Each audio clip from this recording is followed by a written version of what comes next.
మోక్షం కావాలి అంటే ఏం చేయాలి?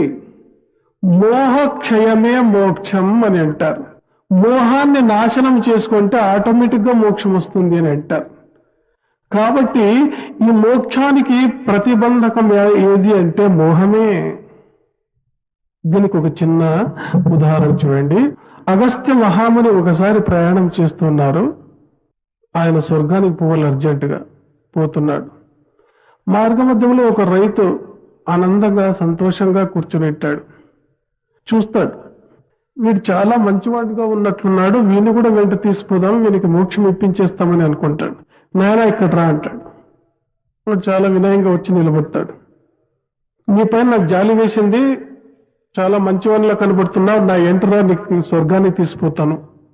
వాడు గాబరా పడిపోతాడు. అబ్బాబాబా ఏం స్వామి, అవునయ్యా నువ్వు చాలా మంచివాడు, తీసుకుపోతాను రా, మోక్షం ఇప్పించేస్తాను. స్వామి నా పిల్లలు చాలా చిన్నవాళ్ళు, ఇప్పుడే వస్తే ఎట్లు స్వామి, కొంచెం నాకు ఈ సమయం ఇవ్వండి. ఎంతకాలం కావాలి నీకు?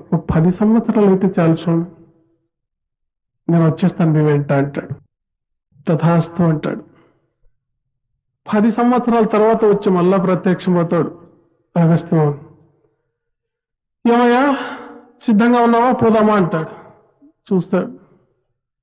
స్వామి క్షమించండి అంటాడు.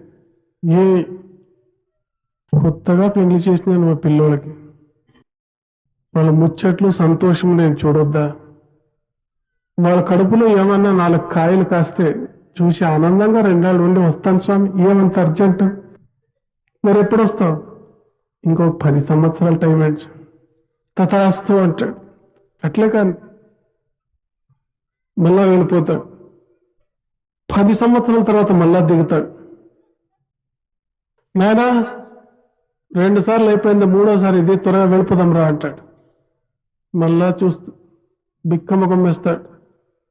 స్వామి క్షమించలే, మీరు ఏ పిల్లవాళ్ళు చాలా చిన్నవాళ్ళు, ఎట్లా రమ్మంటారు?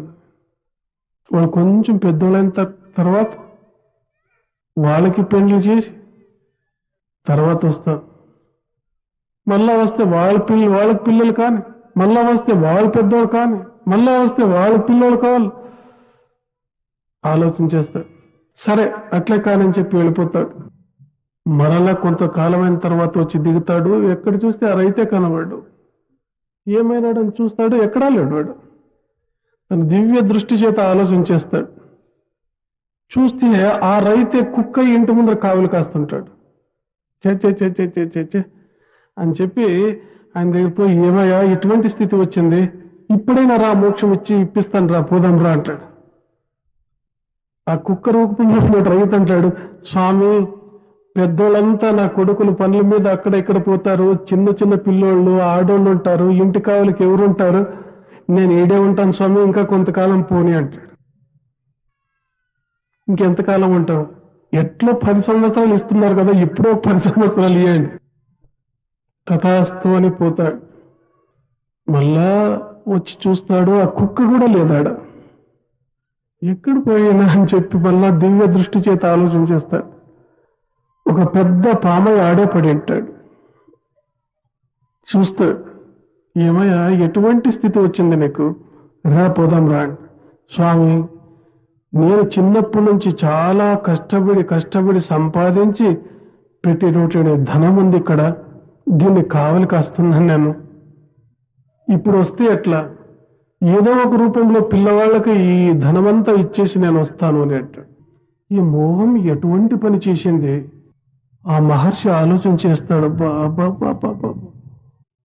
ఆలోచన చేసి సరే అని చెప్పి ఇంట్లోకి పోతాడు.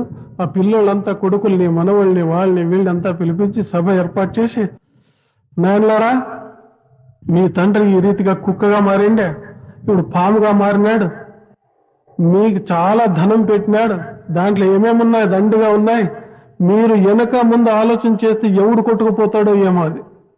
కాబట్టి వెనక ముందర ఆలోచన చేయకుండా ఆయుధాలు తీసుకొని ఆ పాముని చంపేసేయండి. ఇంకా డబ్బుందంటే కొడుకులు ఇడుస్తారా? ఇంకా పాము కాని, తండ్రి కాని, తాత కాని, ముత్తాత కాని తీసుకో అని చెప్పి తలకొట్టి తీసుకొని ఆయుధం తీసుకొని, ఎక్కడ స్వామి చూపండి అని చెప్పి రెడీగా వచ్చారు. అక్కడుంచి చూడు పాము వేసి తల చేతులు కాళ్ళకు నరికి కొట్టి చంపేసేదాన్ని, చంపేసి కాల్ చేసేదాన్ని.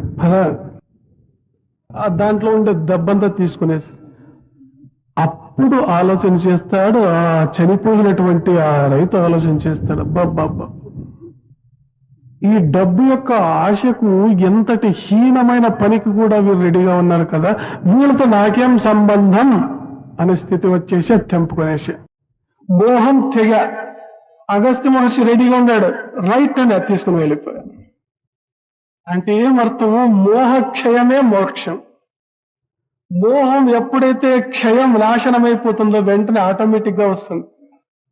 అది లేదు అంటే మళ్ళా జన్మలు ఎత్తాల్సిందే, ఏమేం జన్మలు ఉండే ఎత్తాల్సిందే. కాబట్టి ఇప్పటి నుంచి ఆ మోహాన్ని కొంచెం కొంచెం ఒకే రోజులో విడిచిపెట్టి నేను అరణ్యం పోతానని ఇంట్లో పోయి చెప్పాను పొద్దున్నే. ఆ స్వామి ఉపన్యాసం ఇచ్చినాడు, నీ పెండ్లాం కాదు, నీ పిల్లలు కాదు, నీకు సంబంధం లేదు, పద అని చెప్పి. రేపు పొద్దున్న రిపోర్ట్లు నాకు వచ్చిన. కాబట్టి వివేకము చేత, ఆత్మ విచారణ చేత కొంచెం కొంచెం కొంచెం కొంచెం తగ్గించుకుంటూ రావాలి.